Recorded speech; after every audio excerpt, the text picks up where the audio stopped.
Hello guys, welcome to verified reaction YouTube channel. मैं हूं सब इस्माइल और मेरे साथ हैं नवीद बलोच। कैसे हैं आप सब? उम्मीद करते हैं आप सब खैरियत से होंगे। तो आज हम जिस वीडियो पे रिएक्ट करने वाले हैं उसका टाइटल है India election 2024 prediction if BJP losses Indian stock exchange किस तरफ जा सकती है। बेहतरीन वीडियो है इंडियन इकोनॉमी से रिलेटेड, नरेंद्र मोदी जी की क़यादत से रिलेटेड। तो सबसे पहले ये वीडियो देखते हैं, उसके बाद इस पर मज़ीद डिस्कस होगी।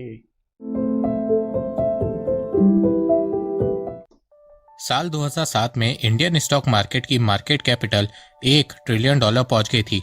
फिर 10 साल बाद 2017 में $2 ट्रिलियन हुई, फिर 2021 में $3 ट्रिलियन हुई और अब 2023 में इंडियन स्टॉक मार्केट की मार्केट कैपिटल $4 ट्रिलियन की हो गई है।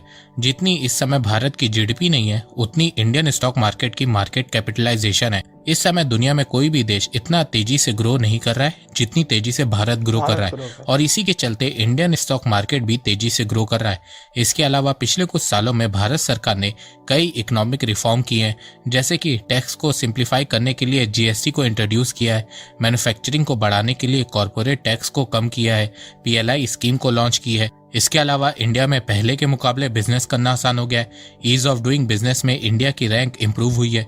2014 में इंडिया की rank ease of doing business में 142 थी, जो 2020 में इम्प्रूव होके 63 पे आ गई है। और ये सब मुमकिन हो पाया है बीजेपी गवर्नमेंट की कड़ी मेहनत के चलते। और इसी मेहनत को देखते हुए दुनिया भर की ग्लोबल फाइनेंशियल और रेटिंग एजेंसीज ने प्रिडिक्ट किया है कि अगर 2024 के जनरल इलेक्शन में बीजेपी पावर में नहीं आई तो इंडियन स्टॉक मार्केट में भारी गिरावट देखने को मिलेगी। इन्वेस्टर्स का भरोसा इंडियन स्टॉक मार्केट से उठ जाएगा, साथ में इंडियन इकोनॉमी और उसकी ग्रोथ रेट पे भी बहुत नेगेटिव इम्पैक्ट पड़ेगा। इसके अलावा इन ग्लोबल इंस्टीट्यूशंस ने और क्या क्या कहा है, आइए जानते हैं। तो नमस्कार दोस्तों, स्वागत करते हैं आपका चार्जिंग पॉइंट हिंदी में। दोस्तों, आज के इस वीडियो में हम बात करेंगे 2024 के जनरल इलेक्शन के बारे में कि अगर 2024 में बीजेपी जीत जाती है तो इंडियन इकोनॉमी और स्टॉक मार्केट को कितना फायदा होगा, और अगर हारती है तो कितना नुकसान होगा। तो जानने के लिए जुड़े रहिए आप इस वीडियो के साथ। दोस्तों, मैं ऐसे ही इंफॉर्मेटिव वीडियो बनाता हूँ, तो अगर आपको इंफॉर्मेशनल वीडियो देखना पसंद है तो आप इस चैनल को सब्सक्राइब कीजिए, इससे मुझे बहुत ही सपोर्ट मिलेगा। इंडिया के 2024 के जनरल इलेक्शन में अब सिर्फ कुछ ही महीने बचे हैं और पूरी दुनिया की नजरें इस समय भारत पे ही हैं। बहुत सी फाइनेंशियल इंस्टीट्यूशन और रेटिंग एजेंसीज इंडियन इलेक्शन को बहुत ध्यान से मॉनिटर करने वाली हैं, क्योंकि 2024 का जनरल इलेक्शन ही भारत का फ्यूचर डिसाइड करने वाला है। और ये मैं अपने से नहीं बोल रहा हूँ, बहुत से ग्लोबल फाइनेंशियल इंस्टीट्यूशंस का यही मानना है। क्रिस वुड, जो जेफरी के इक्विटी स्ट्रेटेजी के हेड है, उन्होंने कहा कि अगर 2024 में बीजेपी इलेक्शन हार जाती है तो इंडियन स्टॉक मार्केट 25% गिर जाएगा। यही बात जेफरीज ने भी कही है कि अगर 2024 में बीजेपी इलेक्शन हार जाती है तो इंडियन स्टॉक मार्केट 25% गिरेगा। निवेशकों का भरोसा भारत पे कम होगा। मॉर्गन स्टैनली ने भी एक रिपोर्ट बनाई है और उसमें कहा है कि 2024 के इलेक्शन में अगर बीजेपी हारती है तो इंडियन स्टॉक मार्केट 40% तक गिर सकता है। वहीं अगर बीजेपी जीत जाती है तो इंडियन स्टॉक मार्केट 5 से 10% तक भाग सकता है। मॉर्गन स्टैनली ने कहा है कि जिस तरह 2004 के इलेक्शन में बीजेपी हारी थी और कोलिशन गवर्नमेंट भारत में जीती थी, उसके चलते सिर्फ एक दिन में स्टॉक मार्केट 17% गिर गया था।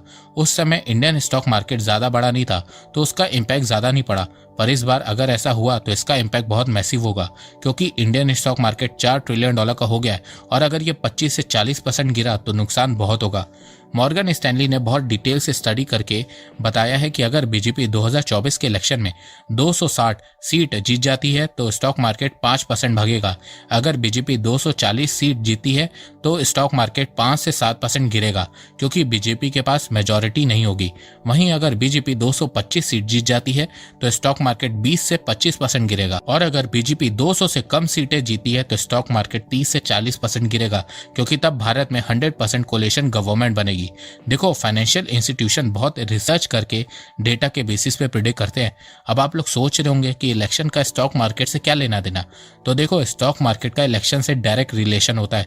जब भी किसी देश में मेजॉरिटी गवर्नमेंट आती है तब स्टॉक मार्केट बहुत ही अच्छा परफॉर्म करता है, और वहीं जब देश में कोलिशन गवर्नमेंट यानी कि मिली जुली सरकार आती है तो स्टॉक मार्केट बहुत स्लो परफॉर्म करता है।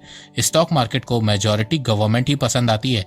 ऐसा इसलिए क्योंकि बिजनेस को लेकर, टैक्स को लेकर और भी बहुत सी चीजों को लेकर जो बिल पार्लियामेंट में आते हैं वो जल्दी पास हो जाते हैं, डिसीजन फास्ट होता है।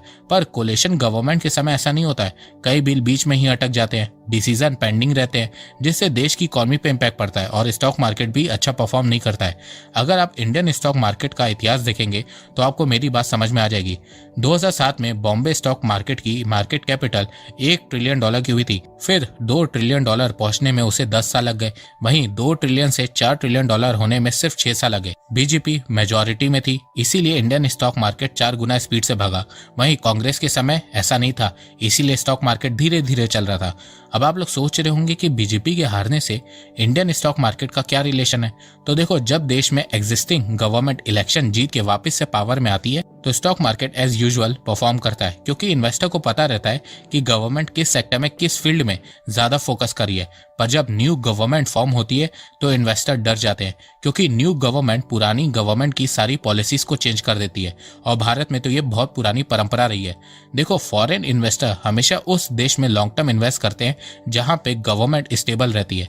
जैसे कि आप चाइना का एग्जांपल ले सकते हैं। चाइना में कोई इलेक्शन नहीं होता है, तो फॉरेन इन्वेस्टर्स को पता रहता है कि चाइनीज गवर्नमेंट कहां पे ज्यादा फोकस कर रही है, किस सेक्टर पे ज्यादा फोकस कर रही है। वहीं अगर किसी देश में डेमोक्रेसी होती है तो फॉरेन इन्वेस्टर उस देश में ज्यादा इन्वेस्ट करते हैं जहां पे गवर्नमेंट लंबे समय तक स्टेबल रहती है, मतलब कम से कम 10 से 15 साल पावर में रहती है। स्टेबल गवर्नमेंट रहने से देश की इकोनॉमी अच्छा परफॉर्म करती है और global investors good performing economy में ही ज्यादा इन्वेस्ट करते हैं, जैसे कि वो इस समय इंडिया में कर रहे हैं। अगर आप पिछले 10 सालों का डेटा देखेंगे तो इंडियन स्टॉक मार्केट ने रिकॉर्ड तोड़ 10.9% का रिटर्न दिया है।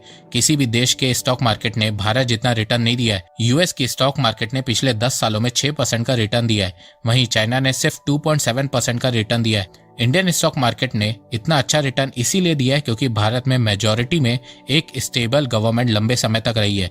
अब आप लोग पूछोगे कि स्टॉक मार्केट से इंडियन इकोनॉमी को क्या नुकसान होगा, स्टॉक मार्केट में तो गिरना बढ़ना लगा रहता है। तो देखो, जब नॉर्मली स्टॉक मार्केट गिरता है तो देश की इकोनॉमी को कुछ नुकसान नहीं होता है, पर जब एक दिन में 10%, 15%, 20% गिरता है तो इससे इकोनॉमी को नुकसान होता है, क्योंकि ग्लोबल इन्वेस्टर्स का भरोसा देश से उठने लगता है।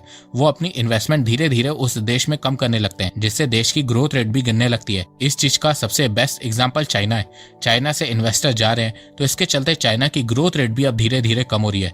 इसके अलावा जब किसी देश का स्टॉक मार्केट अच्छा परफॉर्म करता है तो इससे इकोनॉमी को बूस्ट मिलता है, देश में इन्वेस्टमेंट बढ़ती है, कंज्यूमर स्पेंडिंग बढ़ती है, जिससे देश में बिजनेस बढ़ते हैं और देश में इकोनॉमिक एक्टिविटी तेज होने लगती है, जिससे देश में इकोनॉमिक डेवलपमेंट भी फास्ट हो जाती है। इसी तरह अगर स्टॉक मार्केट में गिरावट होती है तो इसका मतलब ये होता है कि इन्वेस्टर्स का भरोसा देश से हटने लगता है और फिर देश की इकोनॉमिक ग्रोथ भी कम होने लगती है।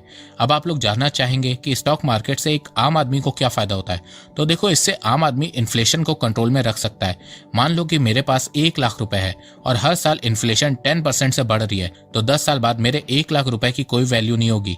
पर अगर मैंने स्टॉक मार्केट या म्यूचुअल फंड में इन्वेस्ट करके रखा है और उसमें मुझे 13 से 14% रिटर्न मिल रहा है, तो मैं इन्फ्लेशन को आने वाले 10 सालों तक मैनेज कर लूंगा। इस समय भारत में इन्फ्लेशन 5 से 6% के बीच है, वहीं स्टॉक मार्केट का रिटर्न डबल 11% है। इस समय इंडियन स्टॉक मार्केट वर्ल्ड की 5th लार्जेस्ट स्टॉक मार्केट है।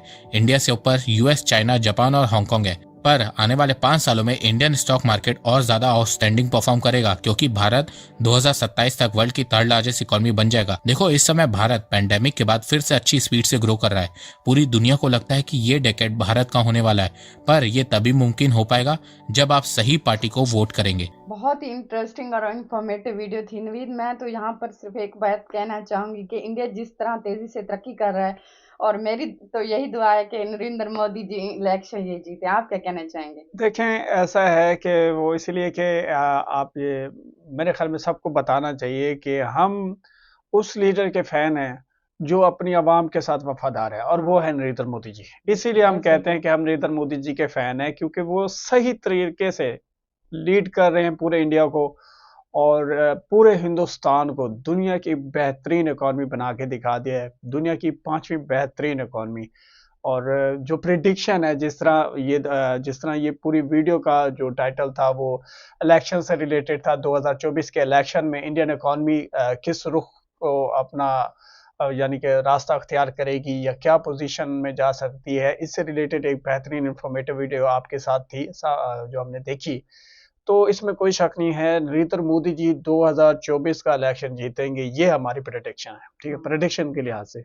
लेकिन इसमें जो इम्पैक्ट बताया गया है, अगर नरेंद्र मोदी जी जो बीजेपी सरकार है वो हारती है, तो इंडियन इकोनॉमी में जो स्टॉक मार्केट है, ठीक है, ये जो 4 ट्रिलियन की इस वक्त स्टॉक मार्केट हो चुकी है, इस पे इम्पैक्ट पड़ेगा। और ये इम्पैक्ट जिस तरह इंडिया तेजी से ग्रो कर रहा है, पिछले 10 सालों से 15 सालों से इंडिया दुनिया का एक बेहतरीन तरीके से बढ़ता हुआ मुल्क बन चुका है, emerging country in the world बन चुका है। तो उस लिहाज से अगर ये सारी प्रेडिक्शंस को जोड़ा जाए, सारे न्यूमेरिकल डेटा को जोड़ा जाए और जो इंटरनेशनल इन्वेस्टर्स हैं उनके ट्रस्ट को देखा जाए, वाकई इसमें कोई शक नहीं है, क्योंकि इन्वेस्टर्स यही देखते हैं कि जिसकी आने वाली हुकूमत होगी उसकी पॉलिसियाँ भी अपनी होंगी, और जो पिछले गवर्नमेंट या जो सरकार होती है उसकी पॉलिसियों को चेंज भी किसी न किसी हद तक किया जाता है। पाकिस्तान में भी यही लोचा समझ ले, फंडा समझ ले या इशू समझ ले, पाकिस्तान के साथ भी यही वो पैटर्न था कि आज पाकिस्तान मुश्किलात में है, क्योंकि हमारे पास जो गवर्नमेंट है वो ज़्यादा देर टिकती नहीं है। लेकिन नरेंद्र मोदी जी पिछले 15 सालों से और इवन के अब 2024 में कंफर्म बात है, as a Pakistani YouTuber, verify reaction YouTube channel पे देखें, अगर एक कौम बहुत तेजी से बढ़ रही हो, उस दौर में जब आपके इर्द गिर्द के जो ममालिक हैं वो तेजी से पीछे जा रहे हो, आप तेजी से आगे जा रहे हो, इट मीन्स कि आपकी जो लीडरशिप है वो बहुत अच्छी है। तो मेरे ख्याल में ये कहना कि बीजेपी हारेगी, मुझे नहीं लगता। मेरे ख्याल में पूरा इंडिया जो है नरेंद्र मोदी जी के साथ खड़ा होगा। इंशाल्लाह मोदी जी जीतेंगे। देखें असल चीज पता है क्या है, मेहनत होती है। हाँ। जब आप मेहनत करते हैं, आपके अवाम आप पे ट्रस्ट करती है, और ये ट्रस्ट आपकी परफॉर्मेंस से नजर आता है। और आज इंडिया दुनिया की अगर एक बेहतरीन ताकत है तो नरेंद्र मोदी जी की मेहनत है इसमें। नरेंद्र मोदी जी की एक बेहतरीन वफादार क़यादत है जो इस वक्त पूरे इंडिया को लीड कर रही है, और आज इंडिया दुनिया की एक बेहतरीन ताकत। अब 2024 क्योंकि स्टार्ट हो रहा है, ये प्रिडिक्शन है जिस तरह 2024 में नरेंद्र मोदी जी की हुकूमत आएगी, इसी तरह 2024 में नरेंद्र मोदी जी की हुकूमत से जो इंडियन इकोनॉमी को मजीद बूस्ट मिलेगा, इससे दुनिया की चौथी बेहतरीन इकोनॉमी बन सकता है। ये भी एक प्रिडिक्शन इस वीडियो का हिस्सा है, ठीक है। तो मेरे ख्याल में आप जहाँ कहीं भी हमें देखा जा रहा है, स्पेशली इंडिया के अंदर जो दोस्त हमें देख रहे हैं, आप हमें कमेंट सेक्शन में ये जरूर बताइएगा कि क्या आप नरेंद्र मोदी जी को वोट दे रहे हैं, ठीक है, और क्या हम सही कह रहे हैं। और अगर हम सही कह रहे हैं, आप समझते हैं मेरा रिएक्शन और प्रेडिक्शन बिल्कुल ठीक है, तो वीडियो को लाइक जरूर कीजिएगा, चैनल को सब्सक्राइब करें, बेल आइकन के बटन को दबाएं, और हमारी वीडियोस को जितना हो सके अपने ग्रुप्स कम्युनिटी में शेयर किया करें, ताकि तो इसमें कोई शक नहीं, इंडिया दुनिया की एक बेहतरीन डेमोक्रेसी है, बेहतरीन इकोनॉमी बन चुका है, दुनिया की 5वीं बेहतरीन इकोनॉमी अब दुनिया की 4थी बेहतरीन इकोनॉमी बनने जा रहे हैं। और जिस तरह चार्जिंग पॉइंट एक बहुत ही इंफॉर्मेटिव वीडियो बनाई है, इसमें उन्होंने एक बात, एक नुक्ते को उठाया है। देखें, नरेंद्र मोदी जी ने इंडिपेंडेंस डे पे रेड फोर्ट पर यह कहा था कि 2030 तक मैं इंडिया को दुनिया की 3री बेहतरीन इकोनॉमी बना दूंगा, ठीक है, 2030 तक। अब चार्जिंग पॉइंट एक बेहतरीन इंफॉर्मेटिव वीडियो के साथ, न्यूमेरिकल डेटा के साथ उन्होंने ये वीडियो बनाई। इसमें उन्होंने कहा कि 2027 में, ठीक है, 2027 में इंडिया दुनिया की 3री बेहतरीन इकोनॉमी होगा। और उस ये बात करने का जो मकसद था उनका वो यही था कि अगर नरेंद्र मोदी जी 2024 में फिर से इंडियन प्राइम मिनिस्टर मुंतखब होते हैं और अपनी लीडरशिप में इंडिया को आगे बढ़ाते हैं, तो जो सफ़र 2030 तक का सफ़र है वो 2027 में वो टारगेट, वो कामयाबी हासिल की जा सकती है। इस बात से मैं बिल्कुल इत्तेफाक करता हूँ चार्जिंग पॉइंट हिंदी के साथ, आप बिल्कुल ठीक कह रहे हैं। करते हैं आज का हमारा रिएक्ट आपको बहुत पसंद आया होगा। अगर कोई इख्तिलाफी राय रखते हैं तो कमेंट सेक्शन में हमें कमेंट्स करके जरूर बताया करें। हमें सपोर्ट करने के लिए हमारी वीडियो को लाइक करें, चैनल को सब्सक्राइब करें। मिलते हैं एक नए वीडियो के साथ, तब तक के लिए गुड बाय।